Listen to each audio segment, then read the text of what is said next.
जय श्री महाकाल बच्चों, हम पढ़ रहे थे 10th क्लास एनसीईआरटी का चैप्टर 1 ज्योग्राफी में, जिसका नाम था संसाधन और विकास। इसके हमने दो पार्ट बना चुके थे, जिसमें पहले पार्ट में हमने बात की थी कि संसाधन होते क्या है, और सेकंड पार्ट में हमने बात करी थी कि कैसे किन किन लोगों ने संसाधन संरक्षण के लिए आवाज उठाई थी। और आज हम तीसरा पार्ट शुरू करेंगे बच्चों इसी का, जिसके अंदर हम ये पढ़ेंगे कि मृदा कितने प्रकार की होती है। हमने यहां तक टॉपिक पढ़ लिया था कि किस प्रकार मिट्टी की संरचना बनती है, और आज हम पढ़ेंगे कि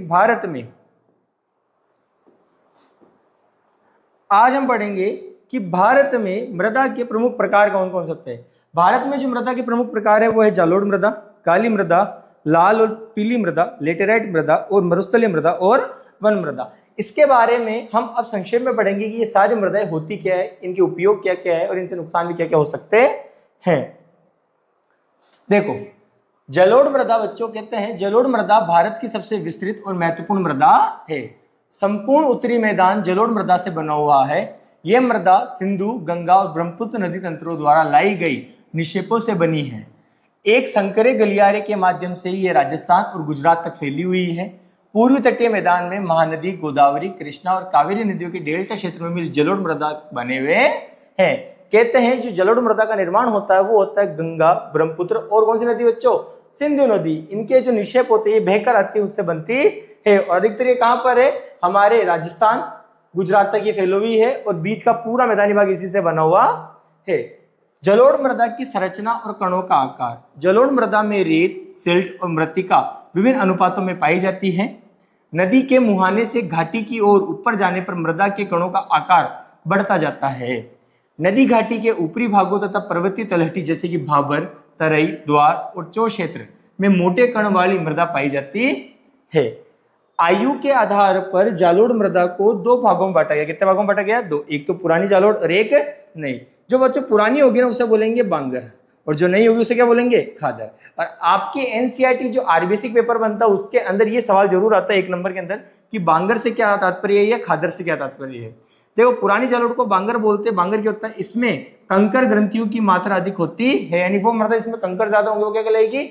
अपने लिए क्या कहलाएगी? बांगर। और खादर की होती है, इसमें अधिक महीन कण पाए जाते हैं और ये अधिक उपजाऊ होती है। जो खादर होती है वो कृषि के लिए क्या होती है? उपजाऊ होती है, क्योंकि इसमें बारीक कण पाए जाते हैं। आप इसको नोट करें, इसकी पीडीएफ फाइल मैंने व्हाट्सएप चैनल पे डाल दी है। अब देखते हैं कि जो जलोढ़ मृदा है उसकी उर्वरता और कृषि में उसका महत्व क्या है। जलोढ़ मृदा अत्यंत उपजाऊ होती है। इसमें पोटाश, फास्फोरस और चूना पर्याप्त मात्रा में पाया जाता है। ये चावल, गेहूं, गन्ना, दलहन और अन्य अनाजों की खेती के लिए क्या होती है? उपयुक्त होती है। अधिक उपजाऊ होने के कारण यह गहन कृषि की जाती है और जनसंख्या घनत्व अधिक होता है। जलोढ़ मृदा इकलौती ऐसी मृदा जो भारत के अधिकांश क्षेत्र में फैली हुई है और ये कृषि के लिए बहुत ही ज्यादा उपयोगी है। इसलिए कहते हैं बच्चों, इसके अंदर जो महत्वपूर्ण मात्रा पाई जाती है वो इसकी पोटाश की है, फास्फोरस की और चूना होता है। इससे क्या होती है, इसमें चावल, गेहूं, गन्ना, दलहन और अन्य अनाजों की खेती अच्छे से हो पाती है और ये पौष्टिक होते हैं। शुष्क क्षेत्रों की जलोढ़ मृदा। शुष्क क्षेत्रों की जलोढ़ मृदा अधिक क्षारीय होती है, यानी कि बच्चों क्या होती है, वो थोड़ी सी नमक वाली होती है, खारी।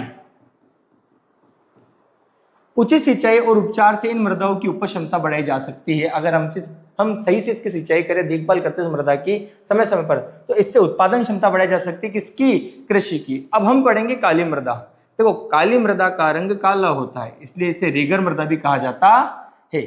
यह मृदा कपास की खेती के लिए अत्यंत उपयोगी होती है, इसलिए इसे काली कपास मृदा भी कहा जाता है, यानी कि चिकनी मिट्टी। क्या होती है? चिकनी मिट्टी।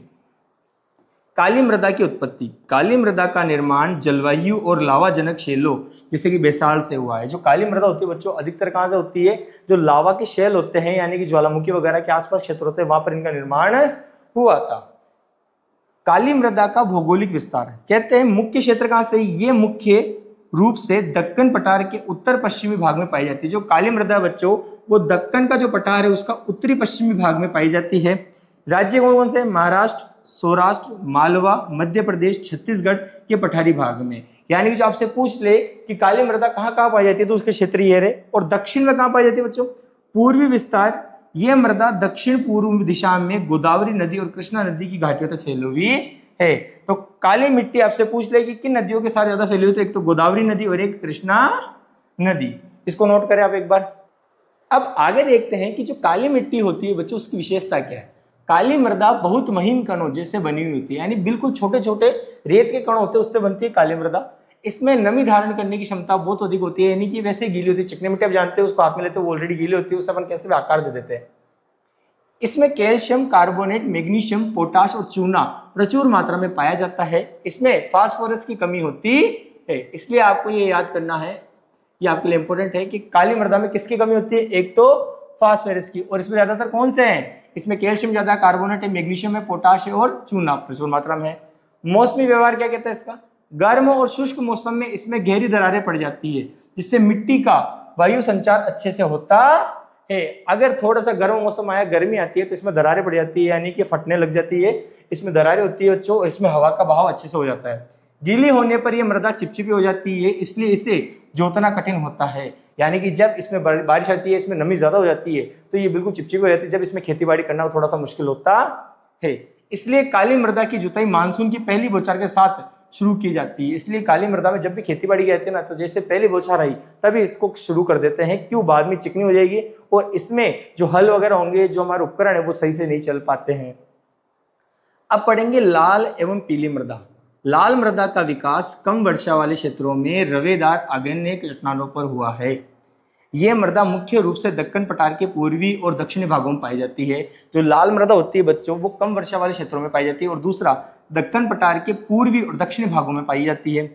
लाल और पीली मृदा का विस्तार कहां से, देखो लाल मृदा उड़ीसा में ज्यादा है, छत्तीसगढ़ में है, मध्य गंगा मैदान का दक्षिणी छोर और पश्चिम घाट के पहाड़ी क्षेत्रों में ये पाई जाती है। अगर आपसे पूछ ले कि लाल और पीली मृदा का विस्तार बताइए भौगोलिक क्षेत्रों के अनुसार, तो आपको ये लिखने हैं और आप अब इसको नोट करो। अब पढ़ेंगे जो लाल और पीली मृदा है उसके रंग का कारण क्या है। इन मृदाओं का रंग लाल क्यों होता है, देखो रवेदार आग्नेय और रूपांतरी चट्टानों में लौह धातु के प्रसार के कारण ये लाल कलर की होती है। अब इन्हीं का पीला रंग क्यों होता है, देखो इसमें जल योजन की प्रक्रिया के कारण ये क्या हो जाती है, पीली भी हो सकती है। अब हम पढ़ेंगे लेटेराइट मृदा। लेटेराइट शब्द ग्रीक भाषा के शब्द लेटर से लिया गया है, जिसका अर्थ क्या होता है, ईंट। लेटेराइट का मतलब क्या हो गया, ईंट शब्द। इस मृदा से ईंटें बनाई जा सकती, इसलिए इसका ये नाम पड़ा। यानी लेटेराइट जो वर्ड है बच्चों, ये होता है ग्रीक भाषा के शब्द लेटर, जो आप अच्छे से जानते ही हो, आप देते हैं दूसरे को लेटर, उसके अंदर इसका मतलब क्या हुआ, ईंट। लेटेराइट मृदा का निर्माण होता है उष्ण कटिबंधीय एवं उपोष्ण कटिबंधीय जलवायु में, जहां आर्द्र और शुष्क ऋतुएं बारी बारी से आती रहती है। ये मृदा अत्यधिक वर्षा के कारण निक्षालन का परिणाम होती है। लेटेराइट मृदा अधिकतर गहरी तथा अम्लीय, जिसका पीएच मान कितना होता है बच्चों, 6.0 होता है। इसमें पौधों की आवश्यक पोषक तत्वों की कमी पाई जाती है। लेटेराइट मृदा का विस्तार भारत में किन किन क्षेत्रों में, एक तो दक्षिण में, दक्षिण भारत में कहां पर है, महाराष्ट्र के पश्चिमी घाट क्षेत्र और उड़ीसा, पश्चिम बंगाल के कुछ भाग तथा उत्तर पूर्वी भारत में भी ये लेटेराइट मृदा पाई जाती है।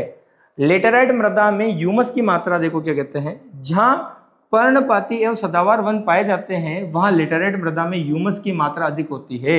यानी कि जहां सदाबहार वन और पर्णपाती वन पाए जाते हैं वहां लेटेराइट में क्या होगी, ह्यूमस की मात्रा ज्यादा होगी। लेकिन विरल वनस्पति और अर्धशुष्क क्षेत्रों में इसमें ह्यूमस कम पाया जाता है, यानी खाली पड़े विरल वनस्पति क्षेत्रों में और अर्धशुष्क में जहाँ यहाँ पे क्या होगा, इसमें किसकी मात्रा कम पाई जाएगी, ह्यूमस की मात्रा जो होगी वो कम पाई जाएगी। इसको आप स्क्रीनशॉट ले एक बार। अब समझेंगे कि लेटेराइट जो मृदा होती है उसकी समस्या क्या क्या है। स्थल रूप के अनुसार इन मृदाओं में अपरदन और भूमि निम्नीकरण की संभावना अधिक होती है। मैंने आपको पहले बताया था भूमि निम्नीकरण का मतलब होता है जो भू क्षेत्र है वो धीरे धीरे कम हो रहा है, और उसमें लेटेराइट मृदा की सबसे बड़ी समस्या यही है कि इसमें मृदाओं का अपरदन ज्यादा होता है, भूमि निम्नीकरण की संभावना क्या रहती है, ज्यादा रहती है।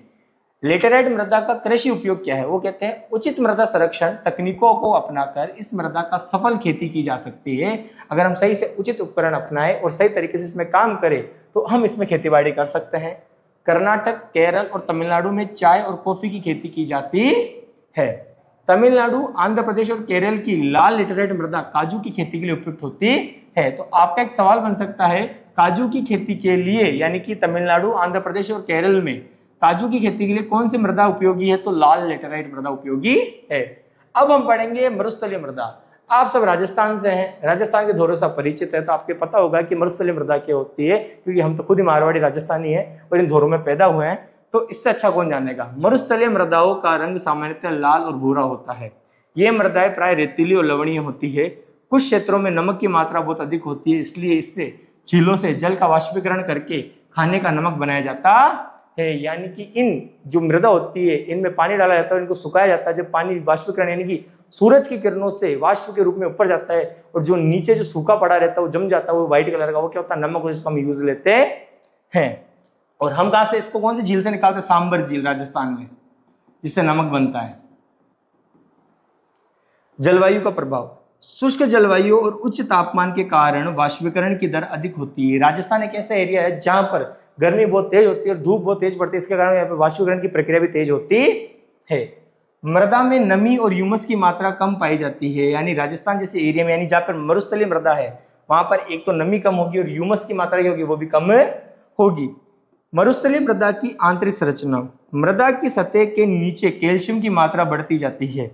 निचली परतों में चूने के कंकर जिसमें कैल्शियम कार्बोनेट की कठोर परत बन जाती है और इससे जल का अंतःस्वेदन बाधित हो जाता है। आप इसको नोट करें एक बार।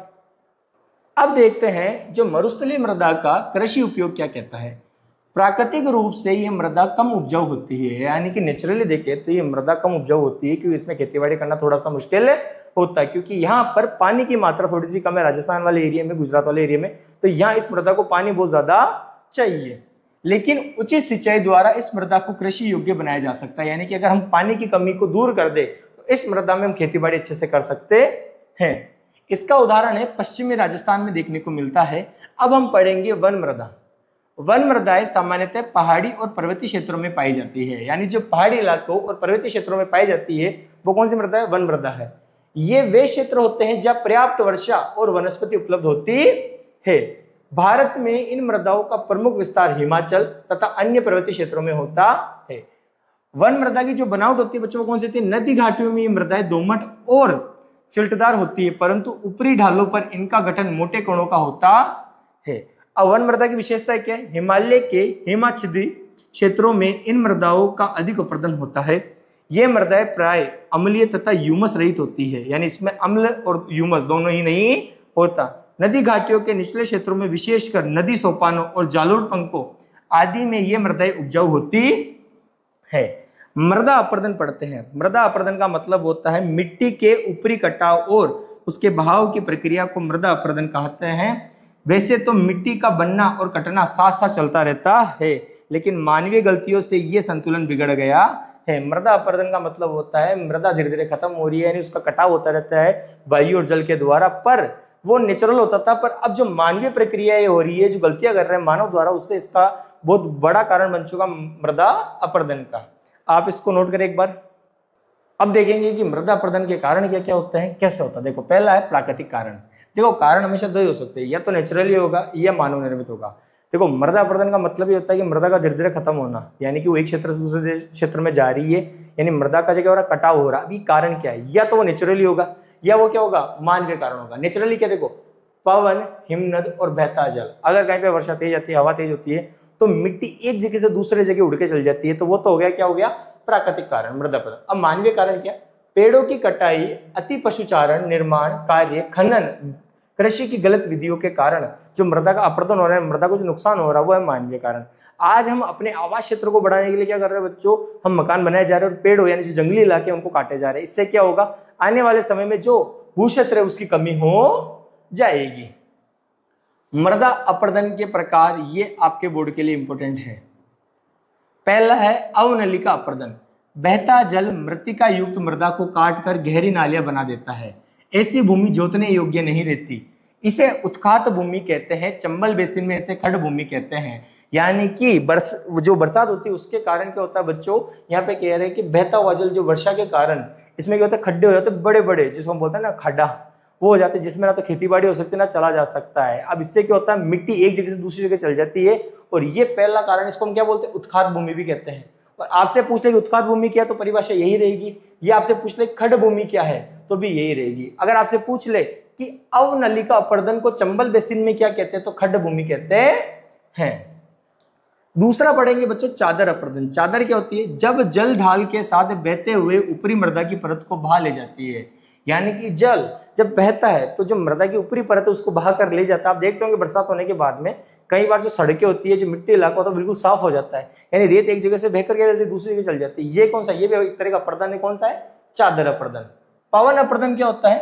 पवन द्वारा मैदानों या ढालों से मृदा उड़ाकर ले जाना पवन अपर्दन है। यानी कि तेज हवा, जो आंधी तूफान आता है ना, वो एक जगह से दूसरी जगह तक क्या मिट्टी ले जाता है। हम राजस्थान से, आप सब जानते हो राजस्थान, ये कि जब आंधी आती है, वो धूल भरी आंधी आती है जो अभी आई थी थोड़े दिन पहले, उसमें मिट्टी एक जगह से दूसरी जगह जा रही थी, तो ये भी क्या था, एक तरह से अपर्दन ही था। कृषि से संबंधित अपर्दन, ढाल पर ऊपर से नीचे हल चलाने से जल तेजी से बहता है और अपर्दन बढ़ता है। यानी खेती बाड़ी में जो मिट्टी का अपर्दन होता है वो भी क्या कहलाएगा? कृषि संबंधी अपर्दन। अब हम पढ़ेंगे लास्ट टॉपिक, मृदा के संरक्षण के उपाय। समोच्च जुताई, ढाल पर समोच्च रेखाओं के समानांतर हल चलाना, जिससे जल बहने भाव की गति को क्या होती है बेटो? कम होती है। दूसरा है सोपान कृषि। सोपान का मतलब हो गया स्टेप बनाना, यानी कि सीढ़ियां बनाना। ढाल वाली भूमि पर सीढ़ीनुमा खेत बनाकर अपर्दन नियंत्रित किया जा सकता है। ये पश्चिमी और मध्य हिमालय में प्रचलित है। इसमें आप देखोगे सीढ़ियां बना देंगे ऊपर से लेकर नीचे तक, जिसमें खेतीबाड़ी होती है। अब इससे क्या होता है, जब पानी बहता है तो इसमें जो मिट्टी होगी वो बहकर नहीं जाएगी। और पट्टी कृषि, बड़े खेतों को पट्टियों में बांटकर बीच में घास उगाई जाती है, जिससे पवन की शक्ति कम होती है। ये जो बड़े बड़े खेत होते हैं वहां पर अगर एक लाइन जा रही है, दो लाइनों के बीच के अंदर बच्चों क्या कर देते हैं, घास उगाते हैं, जिससे मिट्टी जैसे उड़कर दूसरी जगह नहीं जाती और इसमें खेतीबाड़ी अच्छे से होती है। लास्ट हम पढ़ेंगे बच्चों रक्षक मेखला। अब रक्षक मेखला क्या होती है?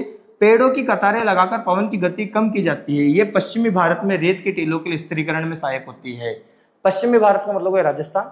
जब तेज हवा चलती है तो मिट्टी एक जगह से उड़कर दूसरी जगह जाती है। इसको रोकने के लिए आप रक्षक मेखला यानी पेड़ों की एक दीवार बना सकते हैं, जो हवा को रोक लेते हैं, मिट्टी वहीं की वहीं रह जाती है। आई होप आपके चैप्टर समझ आया होगा। इसके इंपॉर्टेंट क्वेश्चन हमारे चैनल पर डाल दिए जाएंगे। आप इसी तरीके से हमारे साथ अश्विनी कोचिंग क्लासेस से जुड़े रहे। आपका धन्यवाद।